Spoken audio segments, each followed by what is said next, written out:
Hello, I'm Simon Whistler, you're watching TopTenzNet, and in the video today, we're looking at the top 10 insanely dangerous places to live. Number 10. The Anomalous Lake in Maracaibo in Venezuela. While there are other lightning activity hotspots in the world, they tend to be more spread out or only during certain seasons. By far the highest concentration of lightning in one place in the world goes to the bizarre Lake Maracaibo in Venezuela. In this spot, on most nights, you can essentially see lightning flashing over and over again. In the area around the lake, there are roughly 250 lightning flashes per square kilometer a year. During the right time of year, when a storm is really going, you can see up to 28 lightning flashes per minute. When the lightning flashes are going, they can be seen as far as 250 miles away, and some sailors from long ago used it as a navigational beacon. Interestingly, experts are unsure as to why this particular area is a hotspot for lightning. Some suggested uranium in the bedrock, others suggested wind patterns or other similar ideas. Right now, there is no solid enough theory to explain what's happening that anyone is willing to stake their reputation on it. Number 9. The coldest inhabited village in the world. The village of Oymyakon in Russia is the coldest known inhabited city in the world, and is easily one of the most extreme environments you can choose to live. The temperature averages -58 Fahrenheit during the winter, something most of us can't even imagine dealing with. When asked how they deal with the cold, the locals responded with typical Russian humor and credited vodka to their ability to deal with the cold. Walking outside for a few minutes, even when properly equipped, can cause glasses to become stuck to your face, and cars that are turned off in the cold will not turn back on. Being outside for just a few minutes without the proper gear could quickly lead to frostbite or death, depending on how little gear you have. Indoor plumbing is pretty much non-existent due to the frozen ground, so people use outhouses. Locals mainly consume raw meat and fish, washed down with liberal amounts of vodka, of course. Number 8. The Colombian village where children zipline across a canyon to get to school. Some young people will complain about taking the bus to school and how annoying it can be to sit with the other children. Some parents will half joke about walking uphill both ways to get to school when they were a small child. However, in some places in the world, getting to school is actually quite a real chore. In some poorer countries, kids walk miles every morning so they can learn, but one small village in Colombia has them all beat. As seen in the video here, these children are actually ziplining across a canyon every morning so they can get to their school quickly from their village. While it may look kind of fun, the average child or adult would be absolutely terrified, especially at how little safety equipment they are using. It just goes to show that if you truly want something, you will brave almost anything to get it. Number 7. Honduras, the murder capital of the world. When most people hear about immigrants coming to the United States to seek shelter, whether they do so illegally or attempt to seek asylum officially at one of the borders, they think of people coming from Mexico. However, there are many other South American countries from which people are fleeing to the United States. One of the chief of these is Honduras, often called the murder capital of the world. Honduras is plagued by the worst kind of gang activity. Those who do have money live in extremely tightly secured houses with private security that may as well be fortresses.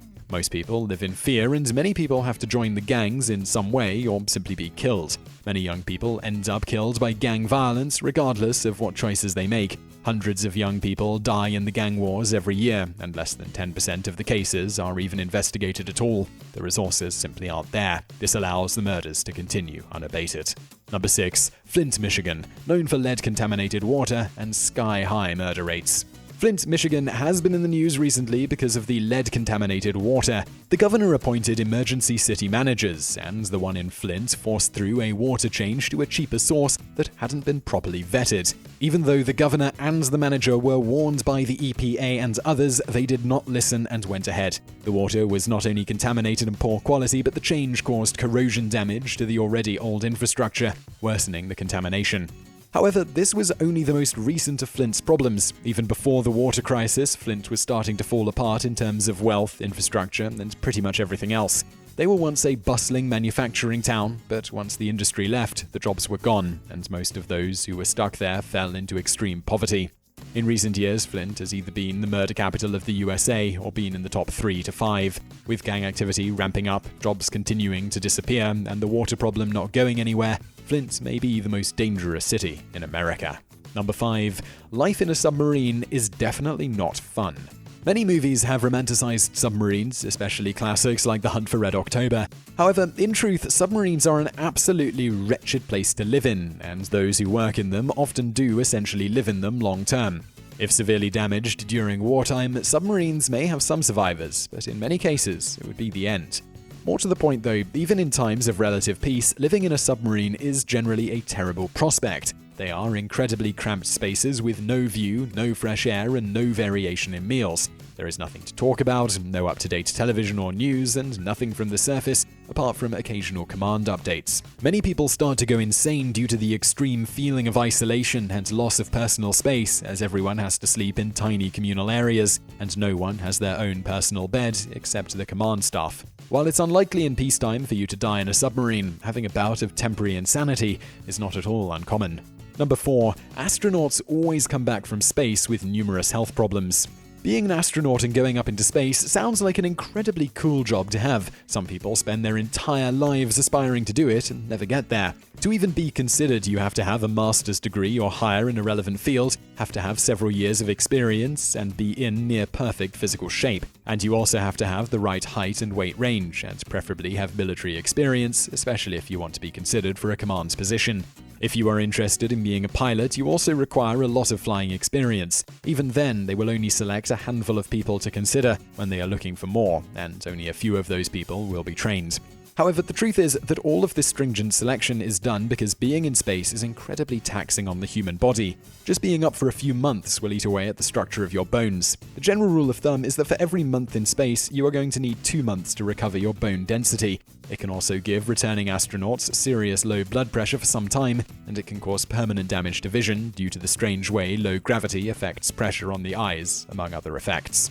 Number 3. Working and living on an oil rig is incredibly dangerous. When people hear about a disaster like Deepwater Horizon, they think of the horrible environmental impact. As the oil continued to flow into the ocean unabated, and it took what felt like too long to stop it, the loss of life was mostly forgotten in the media. The loss of marine life was talked about a lot, but not much went into the fact that 11 oil rig workers went missing that day and were presumed dead, and they were never found.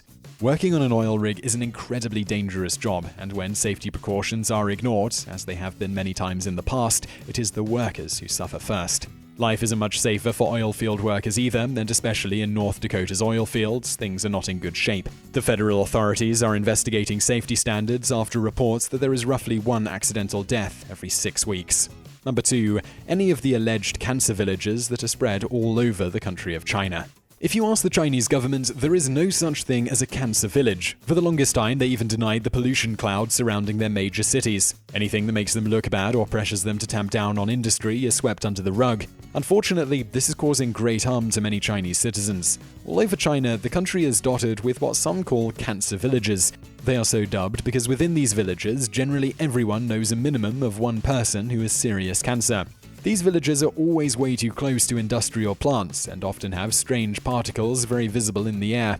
Even living there for years, the citizens never get used to it. One journalist who risked going to these villages to talk to people found himself coughing up strange brown sediment after being there only a short time, and people were angry about it. Despite the Chinese government's policy of crackdown against dissent, these people were upset enough that they were willing to speak to an outsider about it.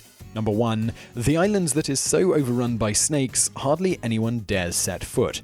The island, which has a super unpronounceable Portuguese name, I'm assuming, Ilha de Queimada Grande, maybe, is owned by Brazil, and is within close enough distance that it would normally be put to more use. However, the issue is that the island is overrun by golden lancehead vipers, an insanely venomous variety of lancehead only found on this particular island. They evolved with too many other snakes and too little of their regular prey, forcing them to evolve incredibly strong venom to take out more difficult foes. This venom can kill a human in under an hour, and that is just from one good bite. Some reports estimate that this island has 1 snake per square meter. This essentially means that in any given part of the island, you could look in any direction and see at least 1 snake a few feet away.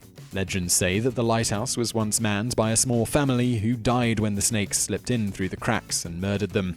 While this particular story is hard to verify, there is an old lighthouse on the island that is now automated and is maintained once a year by the Brazilian Navy. Hopefully, they bring flamethrowers when they visit. So I really hope you found that video enjoyable. If you did, please do hit that like button below, and don't forget to subscribe if you haven't already. Also related to this video, a couple of other videos over there on the right that you might enjoy if you enjoyed this one. They're also by us. Don't forget to like, don't forget to subscribe, and thank you for watching.